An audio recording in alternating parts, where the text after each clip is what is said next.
राजनीति विज्ञान व प्रतियोगी परीक्षाओं से संबंधित हिंदी में जानकारी प्राप्त करने के लिए हमारा चैनल सब्सक्राइब करें। BA, MA, B.Ed तथा M.Ed के विद्यार्थियों के लिए विशेष पाठ्य सामग्री प्राप्त करने के लिए बेल आइकन भी दबाएं।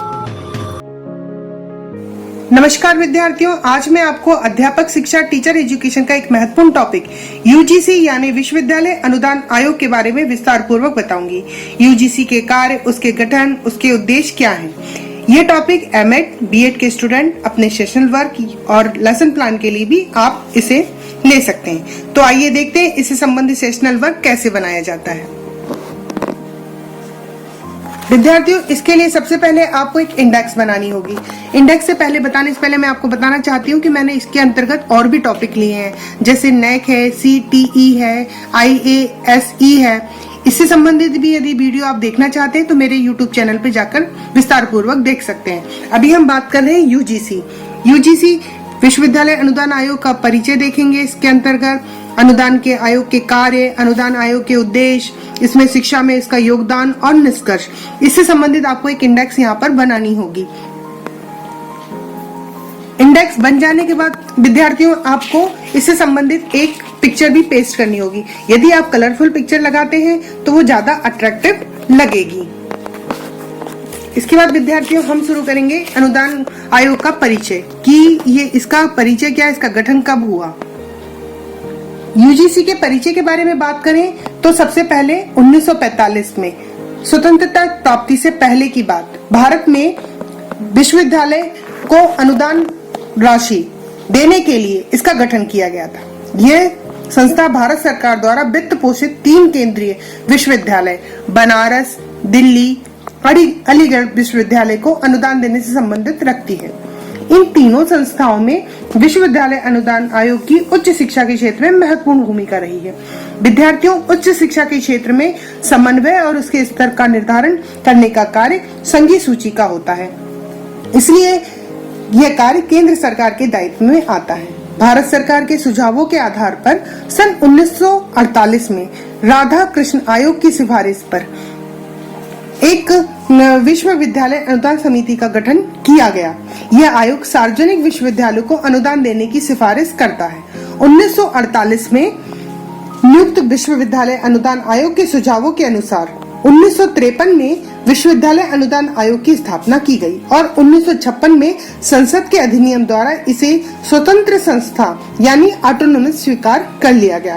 पहले इसे उच्च शिक्षा परिषद के नाम से भी जाना जाता था। विद्यार्थियों, यदि हम इसके गठन के बारे में बात करें तो इसमें 12 सदस्य होते हैं। अध्यक्ष, उपाध्यक्ष के अलावा इसमें 10 सदस्यों में से 2 केंद्रीय सरकार के प्रतिनिधि, 4 विश्वविद्यालय शिक्षकों के प्रतिनिधि और शेष 4 की नियुक्ति कुलपतियों या शिक्षा व्यवसाय के सदस्यों एवं शिक्षाविदों में की जाती है। अध्यक्ष एवं उपाध्यक्ष आयोग के पूर्णकालिक सदस्य होते हैं। विश्वविद्यालय अनुदान आयोग का कार्यकारी प्रमुख सचिव है। यह आयोग के सचिवालय का मुख्य प्रमुख होता है। इसमें 60 से अधिक अधिकारी व लगभग 700 अन्य सहायक कर्मचारी होते हैं। विद्यार्थियों, विश्वविद्यालय अनुदान आयोग के प्रथम अध्यक्ष डॉक्टर CD देशमुख थे और अभी वर्तमान में DP सिंह हैं। अधिकारियों के कार्यकाल की बात करें तो आयोग के अध्यक्ष का कार्यकाल 5 वर्ष होता है और उपाध्यक्ष एवं अन्य सदस्यों का कार्यकाल 3 वर्ष का होता है। अध्यक्ष सदस्य अधिक से अधिक 2 कार्यकाल तक अपने पद पर रह सकता है। सभी पदाधिकारियों की नियुक्ति केंद्र सरकार द्वारा की जाती है।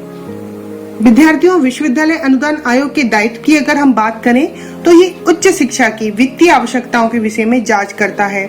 केंद्र सरकार के अधिनियमों के अधीन विश्वविद्यालय को अनुदान प्रदान करना, विश्वविद्यालय को उनके विकास के लिए जो अनुदान उचित व आवश्यक हो उसको प्रदान करना, केंद्र सरकार द्वारा विश्वविद्यालय मानी गई संस्थाओं के विकास के लिए विशिष्ट उद्देश्यों के लिए अनुदान देना, किसी भी विद्यालय को उनके शैक्षिक स्तर का संवर्धन करने के लिए सुझाव देना, केंद्र सरकार या राज्य सरकार या किसी भी विश्वविद्यालय द्वारा मांगी गई जानकारी या सलाह प्रदान करना, साथ ही किसी भी विश्वविद्यालय की सहमति और उनका निरीक्षण करना, विश्वविद्यालय के विकास हेतु प्लान और अनुदान प्रदान करना, स्वीकृत खर्च हेतु अनुदान देना और विश्वविद्यालय अनुदान आयोग द्वारा छात्रों को प्रदत्त धन पर विकासात्मक कार्य हेतु ग्रांट भी ये विश्वविद्यालय अनुदान आयोग प्रदान करता है। अब हम देखते हैं विद्यार्थियों विश्वविद्यालय अनुदान आयोग के क्या क्या कार्य हैं। कार्यों की यदि हम बात करें तो सबसे पहले आप देखेंगे कि विश्वविद्यालय के पाठ्यक्रम को पुनः संरचना करना, उच्च विशिष्ट अध्ययन के केंद्र स्थापित करना, अनुसंधान कार्यों के लिए प्रोत्साहन और हेतु सहायता प्रदान करना, परीक्षा पद्धति में सुधार हेतु सुझाव देना, ये सब काम किसके होते हैं? विश्वविद्यालय अनुदान आयोग के होते हैं। साथ ही आयोग शारीरिक शिक्षा एवं खेलकूद का संवर्धन करने के लिए भी सहायता प्रदान करता है। अनुसूचित जाति, अनुसूचित जनजाति, विकलांगों एवं समाज के कमजोर वर्गों के लिए शिक्षा के विकास में सहयोग प्रदान करता है। आयोग महिलाओं की उच्च शिक्षा के विकास के लिए सभी प्रकार की सुविधाएं व सहायता और सहयोग प्रदान करता है। आयोग उच्च शिक्षा में जो विद्यार्थी आगे पढ़ाई नहीं कर पाए हैं उनके लिए पत्राचार और पाठ्यक्रम चलाने के लिए भी सहायता देता है। आयोग तकनीकी, इंजीनियरिंग व कंप्यूटर शिक्षा का विकास करने के लिए सुविधाएं सुलभ कराने के लिए सहायता देता है। भारतीय विश्वविद्यालयों में शिक्षा के स्तर में समन्वय रखने और विश्वविद्यालय शिक्षा से संबंधित समस्याओं पर विशेषज्ञ संस्थाओं के रूप में केंद्रीय सरकार को सलाह देने का काम भी आयोग का होता है। विश्वविद्यालय एवं संबद्ध कॉलेजों की अधिक आवश्यकताओं की जांच करना आदि काम भी ये विश्वविद्यालय अनुदान आयोग के द्वारा किया जाता है। विद्यार्थियों विश्वविद्यालय अनुदान आयोग के अगर उद्देश्य की बात करें तो आप यहाँ पे इस रूप में ऐसा चार्ट बनाकर भी उसको बता सकते हैं डायग्राम के थ्रू कि विश्वविद्यालय शिक्षा का संवर्धन एवं समन्वय करना, परीक्षा और अनुसंधान के स्तरों का निर्धारण एवं अनुरक्षण करना भी विश्वविद्यालय अनुदान आयोग के उद्देश्य के अंतर्गत आता है। विद्यार्थियों यहाँ पे आपको शिक्षा के क्षेत्र में योगदान बताना होगा विश्वविद्यालय अनुदान आयोग का, तो आपको यहाँ पे मेंशन करना होगा कि कोठारी कमीशन का ये कहना है कि कृषि, चिकित्सा इत्यादि सभी प्रकार के शिक्षा को उच्च शिक्षा के अंतर्गत सम्मिलित किया जाना चाहिए। इसलिए शिक्षा आयोग द्वारा विश्वविद्यालय अनुदान आयोग के समान ही अन्य समितियों का भी गठन करने की सिफारिश की गई है। यूजीसी का निर्माण मूल रूप से उच्च शिक्षा के प्रसार एवं उन्नयन हेतु केंद्रीय एवं प्रांतीय सरकारों को सलाह देने, उच्च शिक्षा का स्तरमान बनाए रखने और देश के समस्त विद्यालयों को उनकी आवश्यकता के अनुसार आर्थिक अनुदान देने के लिए किया गया था। यूजीसी इन क्षेत्रों में कुछ सीमा तक तो अपना उत्तरदायित्व निभा रही है, परंतु राजनीतिक दखल के कारण अपने कर्तव्यों का सही ढंग से निर्वाह नहीं कर पा रही है।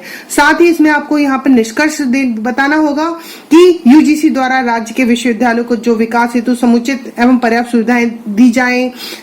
इसमें विद्यार्थियों आप निष्कर्ष में अपने कुछ सुझाव ऐड कर सकते हैं। राज्य सरकारें यूजीसी विकास पर होने वाले व्यय का समान रूप से वहन करें। विश्वविद्यालय को ब्लॉक अनुदान संपूर्ण रूप से प्रदान किया जाए। सरकारी हस्तक्षेप व लेखा जांच से विश्वविद्यालय को स्वतंत्र रखा जाए। साथ ही राज्य सरकारों द्वारा विश्वविद्यालय को आर्थिक सहायता दी जाए तथा उससे खर्च को भी स्वतंत्रता दी जाए कि वो अपने हिसाब से किसी भी प्रकार से खर्च कर सकता है।